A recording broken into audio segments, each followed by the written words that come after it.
Egg లేకుండా bread omelette చేశారు ఎప్పుడైనా? చాలా టేస్టీగా ఉంటుంది, ఒకసారి ట్రై చేయండి, ప్రాసెస్ చూడండి.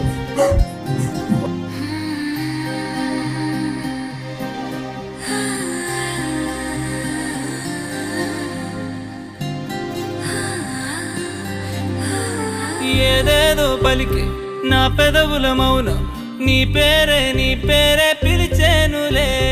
నీ పిచ్చితోనే అల్లాడే ప్రాణం, నిన్నేలే నిన్నే